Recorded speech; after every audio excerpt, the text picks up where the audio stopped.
A dystopian future where we send all of our prisoners to one remote island somewhere where they all roam freely and do whatever they want to each other, but they stay on this island.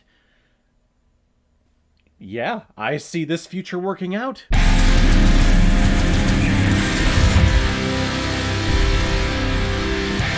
No Escape! Released in 1994, and is directed by Martin Campbell, who's also behind such films like The Mask of Zorro, The Foreigner, Vertical Limit, The Legend of Zorro, Golden Eye, and Casino Royale. And this film is starring Ray Liotta, Lance Henriksen, Stuart Wilson, Kevin Dillon, Kevin J. O'Connor, Michael Lerner, and Ernie Hudson. And the reason why we're talking about No Escape today is because it was a PayPal recommendation and donation from a big contributor and supporter of this channel, David Klimov.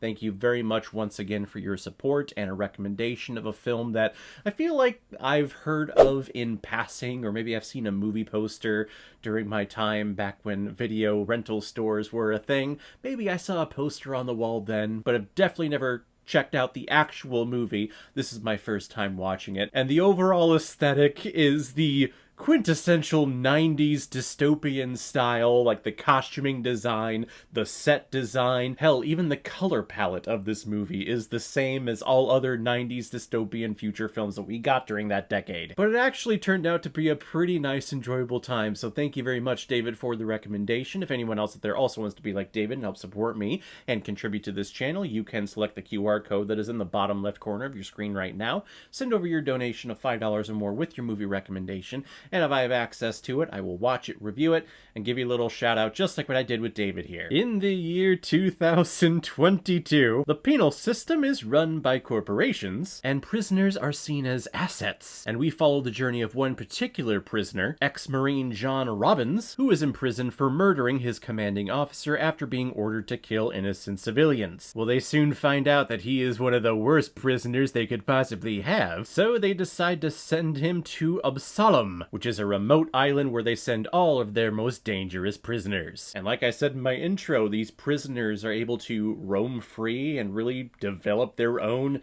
society on this island. They get flown in food and supplies every once in a while, enough for people to hopefully survive. And then they also have scavengers just patrolling the beaches to see if anything just washes in from, I don't know, shipwrecks overseas and stuff like that. And the year is 2025. This film supposedly takes place in 2022.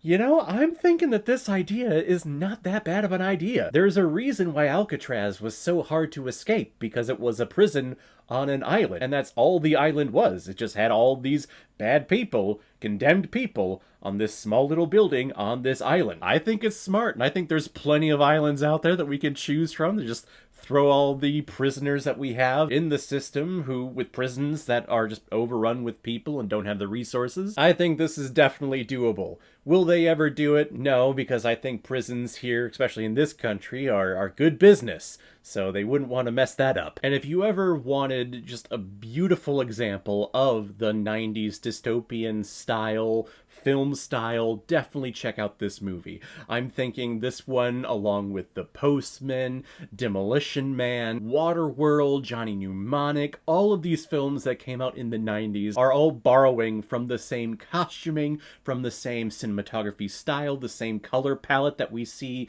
like the filters that the cameras are in, all this like really light grayish, maybe light bluish tones. And we have basically all of the same sets. They're out in the woods, but they have all of the same treehouse stuff that they probably are recycling from Robin Hood, Prince of Thieves, if I'm thinking correctly. So it took me a little bit to get into this film, because as I'm watching it, I'm thinking, oh, this is just a standard 90s dystopian movie. But as the film went along, and you find out more about this Robbins character, and why he is here, why he's such a little shit and isn't willing to join either party of these prisoners, you start to connect to the character more, and actually you start connecting to a lot of these characters way more. To the point where I was actually having a really good time, and I was not expecting that from this movie. I was expecting this film to be one of those 90s, oh, hey, it was there, and then it's not type films, but no, I actually found myself caring about this story. Is the ending a little rushed?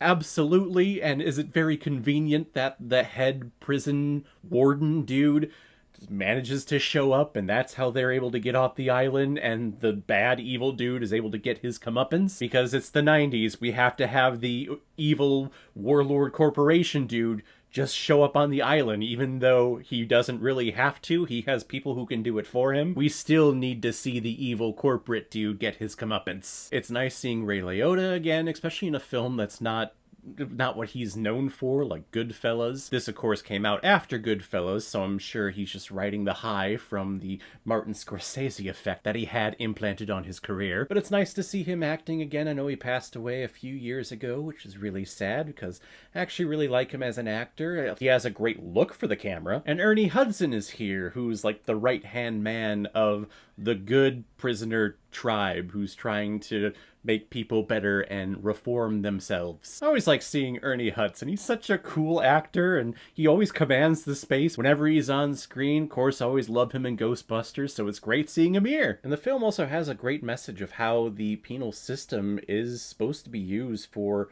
reforming these people who did something bad in their lives, regardless of the level of badness and crime that they committed. The penal system is supposed to allow them a chance for redemption and allow themselves to reformat their brainwaves, basically, to where they don't want to do bad things in the future. But we are just so focused on punishing them that the idea of reformation, it doesn't happen with prisoners today. And it's 2025. I mean, it's not completely accurate, but I think the mindset here that these wardens and these people who run these prisons, I think the mindset there is pretty similar to what's going on in this country. So I like that it's calling to the forefront, no, the prison system is here to help and improve these people. It's not just meant for punishment and to lock them away and throw them away somewhere. It's supposed to be here to help them change and become better. So to say that I was a little shocked at how impressed I was with this movie, I think is an understatement. I actually quite enjoyed this. I'm gonna give No Escape 3.5 out of 5 Blu-rays. I am above average. So guys, if you've seen No Escape, what did you think about it? Or if you've never seen it before and you stumbled across because of this video, then comment below and let me know what you thought about it. And as always, if you like what you see here, if you like my take on movies, then hit the subscribe button and make sure you hit that bell so the next time I'm releasing my next movie review. So guys, I will see you next time on the channel, but in the meantime, be well, be good to each other, and go watch a movie. Take care, guys.